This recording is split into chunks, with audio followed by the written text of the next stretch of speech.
Allez, salut à tous, c'est Cal et bienvenue dans cette nouvelle revue. Alors aujourd'hui, nous allons regarder le Brachiosaure de Papo. Alors avant toute chose, on va regarder l'aspect global, l'aspect général de la figurine. C'est une très belle figurine, assez grande, mais surtout assez conforme à ce qu'était l'animal à l'origine. On est clairement là au niveau de l'inspiration, au niveau du look, on est clairement dans une inspiration style Jurassic Park, avec cette teinte plutôt grisâtre, un dessous du cou et sous l'animal un peu plus marron. Alors, on va regarder un peu plus dans le détail, là j'ai clairement déplacé la caméra parce que sinon on ne verra pas grand chose. Alors au niveau de la tête, on est quand même dans quelque chose qui est fidèle, hein. On retrouve là la narine. Alors peut-être que si on regarde face, hein. Voilà, là la narine ici, située quasiment au niveau de la crête là, l'autre narine de l'autre côté. Un crâne qui est anatomiquement bien sculpté. On retrouve bien avec la pointe là le museau qui descend assez bas, qui est plutôt plat. Les petites dents, la bouche a été sculptée. Donc on voit la langue à l'intérieur, le palais est sculpté. L'œil est plutôt correct aussi, hein, avec une pupille noire et le pourtour de l'œil, enfin le blanc de l'œil qui est plutôt de couleur orangée. Alors au niveau du cou, ben, le cou est encore une fois, je trouve que le cou est plutôt bien proportionné. Quand on le voit d'un peu plus loin, voilà par exemple, le cou est plutôt bien proportionné, donc avec une partie très large hein, à la base, et qui va vraiment en s'affinant, et un cou qui n'est pas, bon voilà, hein, contrairement à un dinosaure par exemple comme le Diplodocus, on voit que le cou n'est pas super long. Il est moins long, mais il est beaucoup plus robuste. Alors ensuite au niveau du reste du corps, voilà, là, donc là on a l'épaule, hein. Et l'épaule est assez bien faite parce que si on le regarde un peu plus comme ça sur le côté, on voit bien ici le dessin de l'omoplate, hein, les deux parties de l'omoplate qui sont sculptées là. Un peu plus en dessous, là aussi, hein, avec donc la colonne vertébrale qui est là, l'omoplate qui rejoint la colonne vertébrale par là. Là, le détail de la cage thoracique avec les côtes apparentes, hein. Quelques plissures à ce niveau-là. Donc un effet de peau encore, voilà, une espèce de peau un peu plus souple au niveau du bas-ventre. Au niveau des jambes, bah, on retrouve une musculature là aussi, hein, on voit que les muscles sont plutôt bien dessinés. Ouais, là on le verra peut-être un peu mieux. Donc ici là c'est quand même bien dessiné. Au niveau des pattes, alors les pattes c'est scientifiquement correct, hein, encore une fois. Donc les griffes ont été peintes individuellement. Le dessous du pied est un petit peu travaillé, pas énormément comme vous pouvez le voir là-dessus, mais c'est quand même assez, ouais, c'est correct, hein. Bon, de toute façon après vous me direz, c'est peut-être pas la partie que l'on regarde le plus en détail chez l'animal, quoi. De l'autre côté on retrouve les mêmes caractéristiques, donc avec l'omoplate qui est toujours encore une fois bien dessiné, les muscles proéminents là, les muscles qui sont saillants même, hein, qui ressortent bien. Donc l'animal, on voit que l'animal est pas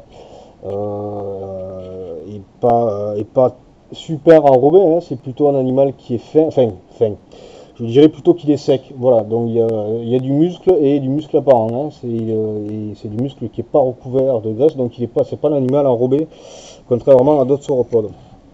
Donc encore une fois, là, quand on regarde par-dessus, on voit bien les détails là, des deux omoplates qui se rejoignent à ce niveau-là, hein, donc à la base du cou. Et donc là, on voit bien le dessin de la colonne vertébrale qui continue.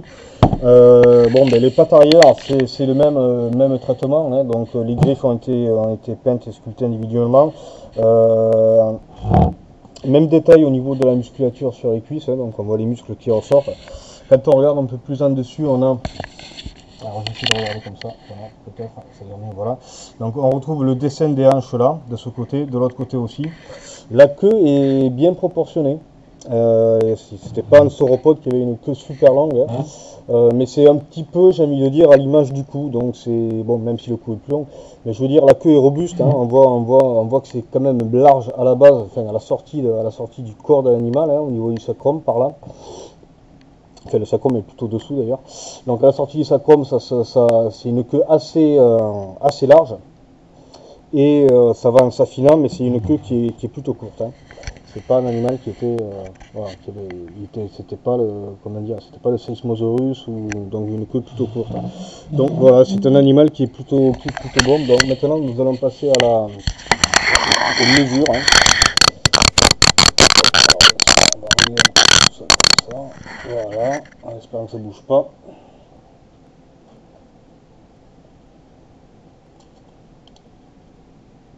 Donc au niveau taille, qu'est-ce que ça donne, hein? Bon, comme je vous l'ai dit, c'est un animal qui est assez grand. Donc au niveau de la tête, au niveau de la crête, donc l'animal fait 31 cm de haut. La figurine fait 31 cm de haut. Et en longueur, on est à 36,5. Voilà. Donc maintenant, nous allons le comparer à une autre figurine que j'ai déjà passé en revue sur la chaîne, hein, une autre figurine Papo, qui est le stégosaure. Donc on a la taille et ça reste globalement correct, hein, au niveau de l'échelle, hein. Peut-être que le stégosaure, ouais non, vu comme ça, ouais, ça reste assez correct, hein, parce que le stégosaure est quand même assez haut. Donc si on le met à côté, alors voilà, peut-être on verra mieux. Donc on a le stégosaure qui est là, qui est au premier plan, voilà, et le brachiosaure à côté. Donc on voit qu'au niveau échelle, c'est plutôt pas mal, quoi. C'est plutôt pas mal. Et honnêtement, les deux à côté, là, sur Endurama, ça peut être sympathique. Donc honnêtement, bon voilà, c'est une figurine que je conseille. Après, encore une fois, hein, on est vraiment dans l'inspiration Jurassic Park, avec cette couleur, c'est surtout la couleur, hein, qui rappelle le Jurassic Park, parce qu'après c'est vrai que les brachiosaures qu'on voit dans le film, surtout dans le premier, sont plus, un peu plus enrobés, hein, un peu plus en chair.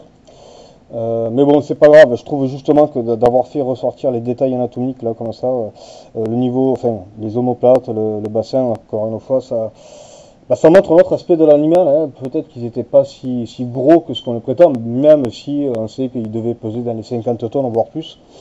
Mais voilà, c'était plutôt, celui-là, on va dire que c'est un animal qui était plutôt athlétique, plutôt sec. Et j'aime bien cette idée parce que ça tranche un peu aussi, parce que tous les animaux n'étaient pas, tous les animaux, même les animaux actuels, quand on regarde, ils n'ont pas tous la même morphologie, ils ne sont pas tous taillés pareil. Si vous regardez des lions, par exemple, dans un groupe, au sein d'une même famille de lions, bon, ben voilà, hein, vous n'allez pas avoir tous les lions qui ont les mêmes proportions physiques, ils n'ont pas tous la même musculature, ils n'ont pas tous la même taille, donc c'est bien un petit peu d'avoir comme ça des figurines qui aient un aspect général, j'ai envie de dire, un petit peu différent les uns des autres, hein. Ça permet aussi, justement, sur les dioramas, de pouvoir reconstituer des troupeaux, hein, avec différents styles d'individus, avec différentes tailles, donc avec des dinosaures qui avaient un âge différent. Et c'est bien parce que c'est comme ça qu'ils vivaient. On pense qu'ils avaient quand même une vie sociale et de groupe plutôt développée, et que il n'y avait pas forcément des jeunes, parce que les jeunes grandissaient à part, mais à partir d'un certain âge, quand les animaux étaient capables de suivre les autres pour l'immigration, ils rejoignaient le groupe, et donc on avait des animaux qui n'avaient pas tous la même taille, hein. Mais on va dire qu'à partir de l'adolescence jusqu'à l'âge adulte, les animaux vivaient ensemble. Voilà, bah écoutez, c'était tout pour cette revue. Et honnêtement, c'est une figurine que je vous conseille d'acheter parce qu'elle est vraiment, ouais, vous n'allez pas être déçus. Allez, salut à tous, ciao.